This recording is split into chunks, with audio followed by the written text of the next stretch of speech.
રાજકોટ શહેરના થોરાડા police station વિસ્તારમાં ગઈકાલે એક હત્યાનો બનાવ બનવા પામેલો છે. તેમાં વિગત જોતા મરણ જનાર નીલેશ્વરી બેન જે છે એ અમદાવાદના વતની છે.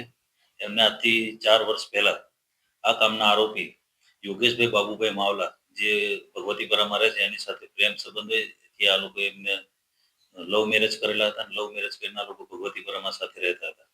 છેલ્લા એકાદ મહિનાથી 15-20 દિવસથી નાની નાની બાબતોમાં નાના મોટા ઝઘડા થાય, હેરાન પરેશાન એના પતિ કરતા હોય. જેથી 4-5 દિવસ પહેલા મરણ જનાર નીલેશ્વરી બેન એના ઘરેથી જતા રહેલા.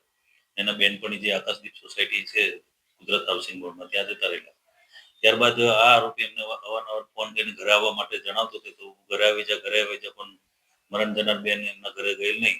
તેથી એ બાબતનો એને લાગી આવતા એનો ખાર રાખી આકાશદીપ સોસાયટી ખાતે આ કામના આરોપી યોગેશભાઈ જે છે છરી લઈને જઈ અને ત્યાં મરણ જનાર નીલેશ્વરી બેનને શરીરના ભાગે છરીના ઘા મારી અને નીલેશ્વરી બેનનું મૃત્યુ નિપજાવેલું છે.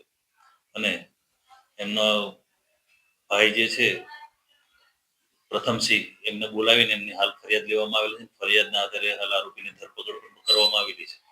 હાલ જાણવા એના મુજબ જે એમના બેનપણીના ઘરે ગયા ત્યારે 3 બેનપણી અને એમના પિતાજી પણ ત્યાં અંદર રૂમમાં હાજર હતા એવું જાણવા મળે છે. અને એના પિતાજી જે છે એ છોડાવવા માટે પડતા એમને પણ થોડી હાથમાં ઈજા થયેલાની જાણવા મળે છે.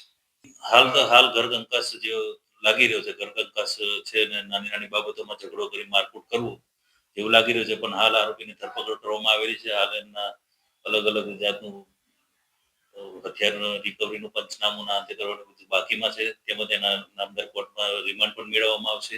રિમાન્ડ મેળવ્યા પછી આગળની કાર્યવાહી કરવામાં આવશે. અને હાલ જાણવા મુજબ 8-10 ગુનામાં દારૂ તથા મારામારીના ગુનામાં પણ પકડાયેલો છે. એટલે એને વિગતવાર ઈ ગુજકોપમાં જે સર્ચ કરતા એનો ઇતિહાસ મળતો નથી. એટલે હાલ એ તજવીજ ચાલુ છે. એવી હકીકત હાલ એફઆઈઆરમાં તો અત્યારે એ લોકો વિધિ માટે એમાં એ છે કે એમના નિવેદનો લેવાના બાકી છે. નિવેદનો લીધેથી બધી આગળની તપાસમાં બધું જાણ થશે. હા, સોશિયલ મીડિયાના માધ્યમથી એકબીજાના પરિચયમાં આવેલા અને લવ મેરેજ કરેલા હતા.